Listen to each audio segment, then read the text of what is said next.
Hi, my name is Jim, and today I want to talk to you about how to successfully grow different types of Monstera that are variegated, like Monstera Thailand, Monstera albo, and Monstera area. And I'm also going to talk to you about how to sell them and propagate them. So let's get started and let's talk about some different varieties to begin with. So right here we have the Monstera Thai constellation, which is made from a genetically engineered plant.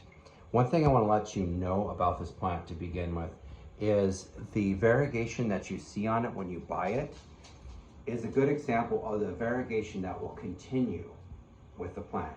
So if you buy one that doesn't have the kind of variegation that you like on it, sorry, but it's probably going to continue to produce leaves like that. So the best predictor of the future is how it has behaved in the past. So this is Monstera Thai constellation. Here we have a smaller growing species that this is actually called mint. This is a mint variety with larger holes. Also beautiful and interesting, easy to grow variety. Here we have area, and it gets yellow patches of variegation in the leaf. And of course, this is the one that has hit us by storm, the albo, with the white variegation on the leaves. All right, let's talk about how to grow these first. And you might be saying, well, if he knows how to grow these, why does he have such a small albo, or excuse me, area? If he really knows how to grow these, can I trust what he's saying? Well, the reason I have a small area is because every time it gets big, I start more plants from it. And so most of my plants are rather small. This albo, I actually have decided to keep for myself, and that's why it's grown larger. All right, so the Thai constellation and all of these take about the same kind of care, which is bright indirect light. So what is bright indirect light? Bright indirect light is relatively close to a window. It'd be right in a north window. It would be very close to an eastern window. It would be back several feet from a southern window, or you could put lace in front of the window so it doesn't get too much light. Same thing with the western window.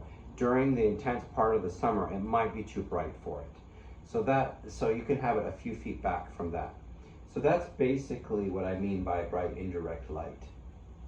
You can also grow it under LED lights, and that's how I grow the ones that I sell. I grow them under just some shop LED lights, and they do very well under there. So enough about light. Now watering. Basically just want to keep it evenly moist. You do not want a swamp in there. You're going to rot the roots. And I am suspicious a lot of people kill their Monstera with kindness. They just water it too frequently. Folks, these are easy to grow plants. You don't need to go crazy over them. Just give them a little bit of love and they'll do well for you. So just keep it slightly damp. The top should feel dry. You dig down a little bit with your finger and it feels just a little bit moist. At that point, it's time to water it. Now, about fertilizer. Do see my video, which I'm going to be starting in March, about, right now it's late February, about fertilizing. Because what you need to do is just lightly, after you have watered the plants, lightly apply like a liquid houseplant fertilizer to the top. Don't drench the whole root zone, or you're going to damage the roots. You're going to throw the mineral content of the soil out of balance, and you're going to start seeing nutrient deficiencies. Another one they love is, let's say in a small pot like this, you would do maybe an eighth a teaspoon of blood meal every month or two. Maybe in this size, a half a teaspoon every month of blood meal, and do be careful with any organic fertilizer because of course it can have germs. Spread it out evenly over the top. Again, after you've already watered it. Always do fertilizing after you've already watered the plant so that you don't damage the roots. So we've talked about light, we've talked about watering, we've talked about fertilizing, and now I want to mention propagation. And of course, these are tropical plants, so don't expose them to frost or really cold temperatures. They need to be in your house, or you could have them outside if you live in a warm, frost-free area. Let's talk about propagation, and then I'm going to mention about how to sell them. So let's go up to this one here that is my personal plant.